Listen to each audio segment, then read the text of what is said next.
Lupakan segala yang kamu dengar dalam kisah dongeng.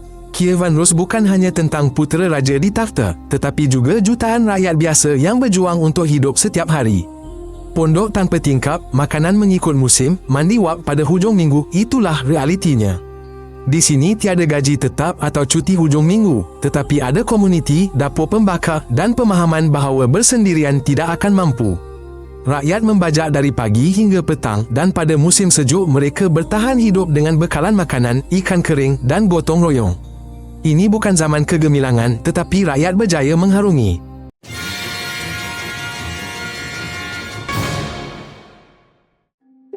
Kiev dianggap pusat, tetapi kota-kota lain di tepi sungai dan lintasan juga penting. Orang ramai menetap dekat air untuk minum, berniaga dan mudah bergerak. Di dalamnya ada pasar, tukang, gereja dan istana putera. Di luar tembok, ada desa dengan sawah, kebun dan padang rumput. Semua saling bergantung, kota tanpa desa tidak akan hidup, desa tanpa kota tidak dapat berniaga. Sungai adalah jalan utama. Siapa kawal jeram dan jambatan, dia kuasai bukan saja barang, tetapi juga manusia.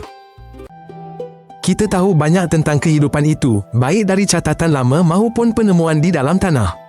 Surat-surat pada kulit kayu, pasu lama, serpihan kapak, semua ini menceritakan lebih daripada mana-mana buku teks.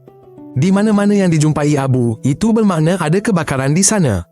Di mana-mana ada permainan atau kasut, itu bermakna sebuah keluarga tinggal di sana. Malah kesilapan dalam surat kanak-kanak pun masih ada. Dari situ jelas, mereka menulis, bertengkar dan berunding. Jadi, sejarah Rus bukan tentang wirarekaan, tetapi tentang orang biasa, sama seperti kita. Pembahagiannya mudah sahaja. Di puncak, terdapat putera raja dan pengiringnya yang memiliki kuasa, wang dan senjata. Seterusnya, golongan kaya, pedagang dan pemimpin gereja. Kemudian, petani biasa yang memikul segala beban. Ada juga golongan yang bergantung, mereka yang ditimpa malang, berhutang atau lahir di tempat yang tidak menguntungkan. Dan tidak lupa, kolop hampir seperti hamba. Kadang-kadang, seseorang boleh naik taraf jika bernasib baik. Namun, ada kalanya berlaku sebaliknya, kegagalan tanaman, hutang dan kamu tidak lagi bebas. Segala-galanya bergantung pada komuniti dan takdir. Hamba abdi bukan soal melarikan diri atau kebebasan. Mereka boleh dibeli, dijual, ditukar ganti. Ada yang menjadi hamba kerana hutang, ada yang lahir sebagai hamba dan ada pula kerana jenayah. Mereka bekerja untuk tuan mereka, di dapur, di ladang, di bengkel. Tetapi mereka juga ada peluang melunaskan hutang, menebus diri atau dilepaskan. Yang paling penting, mendapat tuan yang normal. Jika tidak, segala yang kamu lakukan bukan milikmu. Kebebasan tiada sama sekali. Segalanya bergantung pada tanah dan cuaca. Musim bunga untuk membajak, musim panas untuk rumput dan jerami, musim luruh untuk menuai dan musim sejuk untuk menanti. Mereka menanam rai dan oat, mengumpul madu, mengeringkan beri dan mengasap ikan. Hutan membekalkan cendawan dan hasil buruan, tetapi juga boleh membinasakan kebakaran, haiwan liar atau frost. Untuk musim sejuk, mereka membuat persediaan, makanan, kayu api, jerami. Jika tidak membuat persediaan, tiada siapa yang akan menyelamatkan. Alam semula jadi bukanlah hiasan, sebaliknya faktor utama kehidupan. Kehidupan di kota itu riuh rendah, tukul besi berdentum, para pedagang bertengkar, relau berasap. Tukang besi menempa, tukang tembikar membentuk, tukang kulit menjahit bat. Di pasar, madu, ikan, garam, kain, perhiasan. Wang tidak selalu ada, lebih kepada pertukaran barang. Para saudagar tahu di mana dan bila hendak berniaga, serta siapa yang lebih baik tidak berurusan.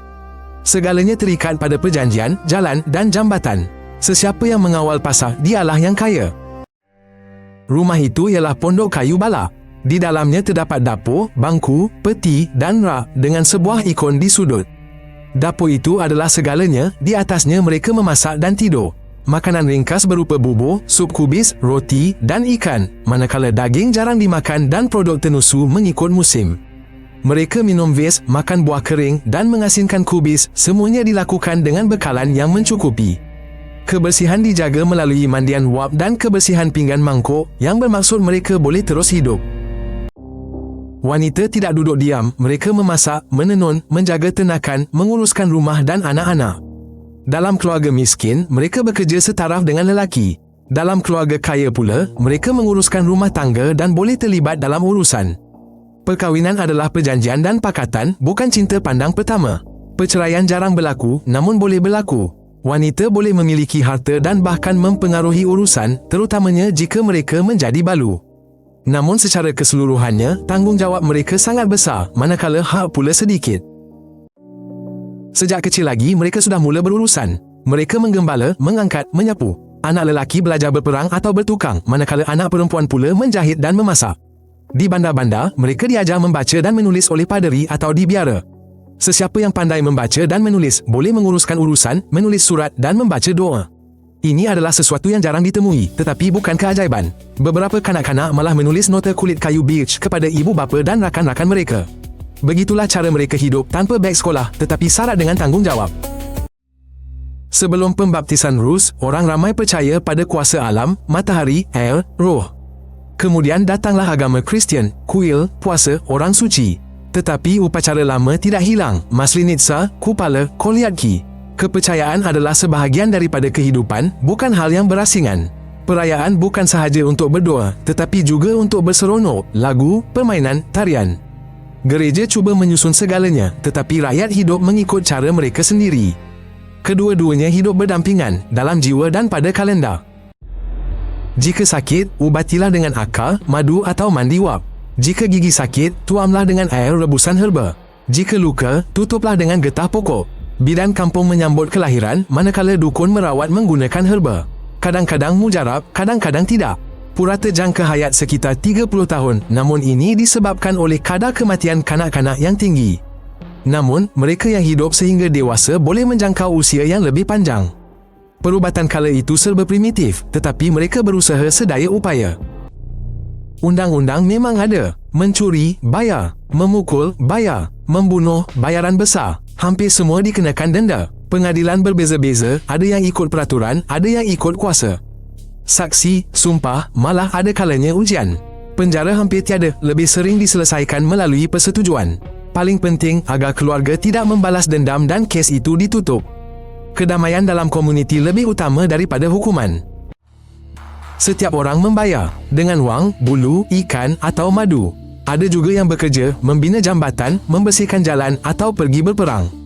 Dahulu, para bangsawan mengutipnya sendiri dengan mengembara ke serata tanah jajahan. Kemudian, mereka mula melantik pengutip.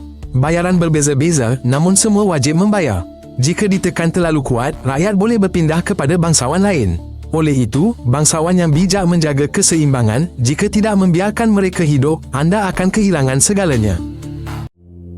Kekuatan utama adalah pasukan pengawal putera. Mereka bersenjata, berpengalaman dan setia kepada putera. Senjata, pedang, kapak, panah, baju zirah rantai. Ekspedisi untuk wafdi, perdagangan, perlindungan. Keamanan apabila menguntungkan. Peperangan apabila perlu. Laluan perdagangan, tempat penyeberangan, kubu. Pertempuran berlaku untuk merebutnya. Rakyat menderita, tetapi tanpa perlindungan tidak akan bertahan. Kejayaan bukanlah kepahlawanan, tetapi organisasi dan masa. Putera itu mempunyai jamuan, hadiah, tetamu, perselisihan dan membuat keputusan. Segala-galanya miliknya, kuasa, tentera, mahkamah. Tetapi jika dia melampaui batas, mereka akan meninggalkannya. Istana adalah tempat kuasa. Di sinilah diputuskan siapa berperang dengan siapa, siapa membayar berapa dan siapa mengahwinkan siapa. Kekayaan ditunjukkan melalui pakaian, makanan dan perkakas makan. Tetapi segalanya bergantung pada kesetiaan. Jika pengikut tidak percaya, tiada emas akan dapat menyelamatkan. Pakaian mengikut cuaca dan dompet. Lelaki, kemeja, seluar, tali pinggang. Wanita, gaun labuh, selendang. Musim sejuk, bulu, musim panas, linen. Kasut, kulit atau anyaman. Perhiasan, jika ada wang lebihan, cincin, manik, loket. Orang kaya, kain terang, orang miskin, kelabu dan ringkas. Dari pakaian, jelas kelihatan siapa kamu dan dari mana. Laluan utama ialah sungai, bot, karavan, laluan heret perahu. Berdagang segala-galanya, madu, bulu, ikan, kain, logam, garam. Menerima wain, perhiasan, rempah ratus, kaca. Pedagang tahu aliran air, tempat berbahaya dan dengan siapa mereka boleh berurus niaga. Perdagangan bukan hanya tentang barangan, tetapi juga tentang idea. Melaluinya, bukan sahaja barangan, malah tabiat, adat resam dan perkataan turut tersebar. Semua orang kenal Ilya Muromets, Dobrina, Alyosha. Ini adalah kisah epik, cerita yang penuh makna. Di dalamnya terkandung kekuatan, kehormatan dan perlindungan terhadap yang lemah. Namun di sebalik itu, terdapat juga insan sebenar, kota dan konflik. Para saintis menemui makam dan catatan, tetapi yang utama adalah semangatnya. Orang ramai ingin melihat Wira di sisi mereka. Tidak kira sama ada mereka wujud atau tidak. Yang penting adalah inspirasi yang mereka berikan. Musuh datang dari timur, kota-kota dibakar, penduduk dibawa pergi, perdagangan terhenti. Kiev lengang, kehidupan beralih ke utara ke kota-kota lain. Namun tradisi kekal, penulisan adat resam, makanan, kraf tangan, perayaan, semua ini diteruskan. Rus tidak lenyap, ia berubah. Dan ingatan kekal dalam tanah, dalam kata-kata dan dalam diri kita. Jika ini menarik, sila langgan agar tidak terlepas episod baru. Di sini, semuanya ringkas dan padat.